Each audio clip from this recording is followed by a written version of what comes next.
नीट परीक्षेचा पेपर फुटल्यामुळे देशभरातील लाखो विद्यार्थ्यांचे मोठे नुकसान झाले असून याला केंद्रातील भाजप सरकार जबाबदार असल्याचा आरोप करत युवक काँग्रेसच्या वतीने कराड येथे जोरदार हल्लाबोल आंदोलन करण्यात आले।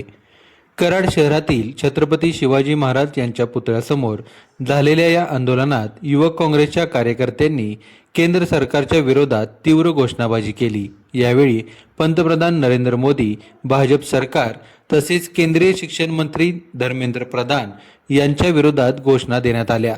आंदोलनादरम्यान कार्यकर्त्यांनी केंद्रीय शिक्षण मंत्री धर्मेंद्र प्रधान यांचा फोटो फाडून पायाखाली तुडवत तीव्र निषेध केला। तसेच 20 लाख दो, पेपर लीक करो अशा घोषणांनी परिसर दणाणून गेला। युवक काँग्रेसच्या पदाधिकाऱ्यांनी नीटचा पेपर फुटल्याने प्रकरणाची सखोल चौकशी करून दोषींवर कठोर कारवाई करण्याची मागणी केली। विद्यार्थ्यांच्या भविष्याशी खेळ करणाऱ्यांना सरकारने पाठीशी घालू नये अशी भूमिका आंदोलनकर्त्यांनी मांडली। आदरणीय शिवराजदादा मोरे यांच्या नेतृत्वात महाराष्ट्रभर नीट पेपर फुटी विरुद्ध युवक काँग्रेस आंदोलन करत आहे। गेल्या 10 वर्षात 79 प्रकारचे पेपर हे सेंट्रल गव्हर्नमेंटच्या ज्या स्पर्धा परीक्षा घेतल्या जातात त्याचे लीक झालेले आहेत। जर बारकाईनं पाहिलं तर यामध्ये एकच पॅटर्न दिसून येतो की याच्यात बीजेपीची संदर्भातले लोक पेपर लीक करण्यात असतात। जर तुम्ही बारकाईनं पाहिलं अजून याच्यामध्ये हे पेपर लीक गव्हर्नमेंट म्हणून ओळखायला लागलेलं आहे। तरुण जेनझी यांचं आयुष्य बर्बाद करण्याचं पूर्णपणे या सरकारने ठरवलेलं आहे। आणि जर तुम्ही बारकाईनं पाहिलं त्याच्यातनं कोट्यावधी रुपयाचा भ्रष्टाचार चालू आहे। आज 24 लाख लोकांचे आईवडील, मुलांचे आईवडील, 24 लाख मुलं आज काय मानसिकतेतून जात असतील याचा विचार तुम्ही करू शकता। आज प्रत्येकाला मुलगा मुलगी आहे, शिक्षण घेत असताना होणाऱ्या अडचणी आहेत, आर्थिक अडचणी आहेत। एकीकडे मोदी म्हणतात गाडी कमी वापरा, एकीकडे मोदी म्हणतात प्रवास करू नका। आता 24 लाख विद्यार्थ्यांसाठी किती मोठी यंत्रणा बनायला लागणार आहे, किती मोठ्या प्रमाणात परत लोक घराबाहेर पडणार, परत जाणार परीक्षेला, त्या विद्यार्थ्यांची मानसिकता काय होणार, येणाऱ्या अडचणींचा कुणी विचार केलाय का?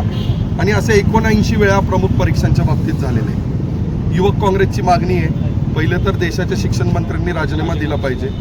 दुसरी मागणी आहे की ही जी संपूर्णपणे 79 प्रकारचे पेपर लीक झालेत त्याची पुन्हा एकदा चौकशी करून यामध्ये जे दोषी आहेत ते एकमेकांशी इंटरलिंक केले पाहिजेत। आणि सगळ्यात महत्त्वाचं म्हणजे हे जे भ्रष्ट सरकार आहे हेच केलं पाहिजे, तरच या विद्यार्थ्यांना याच्यातून सुटका मिळणार आहे। कारण विद्यार्थ्यांची पिळवणूक NTA माध्यमातून मोठ्या प्रमाणात केली जाते। तुम्ही अजून एक याच्यात एक वेगळ्या अँगलनी बघा, देशभरातल्या लाखो मुलांना या स्पर्धा परीक्षेच्या मागे लावून मूळ मुद्द्यांपासून भटकवलं जाते। खरं तर स्पर्धा परीक्षांची या गरज आहे का याचाही विचार करणं गरजेचं आहे। कारण 10वी 12वी इंजिनिअरिंग मेडिकल याच्या ऑलरेडी परीक्षा होतात, मग परत एक वेगळ्या परीक्षेची गरज काय? म्हणजे भ्रष्टाचाराचं पुरम तयार करण्याचा एक पॅटर्न तयार केलेला आहे आणि विद्यार्थ्यांची पूर्ण पिळवणूक होती।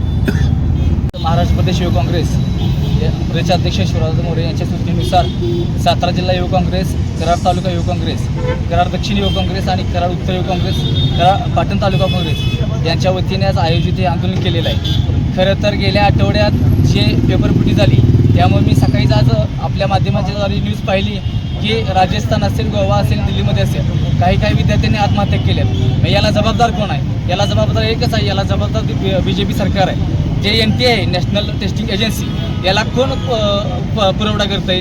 याच्या पाठीमाग कोण आहे? तर याच्या पाठीमाग सरळ आपल्याला कळत आहे की BJP सरकार आहे। खरं तर गेल्या आत्ताच आबनवी सरांनी सांगितले की गेल्या 10 वर्षात 79 पेपर फुटले। हे पेपर लीक सरकार आहे का? मग काय चालले आहे सरकारचं? सरकार जबाबदार घेण्यात आले। आता गेल्या आठवड्यापासून BJPचं एक हे आंदोलन केले मला दाखवा, BJPनं पेपर फुटीच्या विरोधात केलेलं आंदोलन एक मला दाखवा। कारण BJPच त्यांना पाठबळ देतं, या BJP त्याच्या पाठीशी उभं राहते। म्हणजे हे चोरांचं सरकार आहे। मी उघड सांगेन हे चोरांचं सरकार आहे। नरेंद्र मोदी देशाचे पंतप्रधान चोर आहेत, मग त्यांची BJP सरकार कसे असेल? म्हणून आम्ही तो सातारा जिल्हा युवक काँग्रेसच्या वतीने सर्व विद्यार्थ्यांच्या पाठीशी आहोत आणि आम्ही BJP सरकारचा, NTA चा आणि नीट एक्झामचा आम्ही जाहीर निषेध करतो।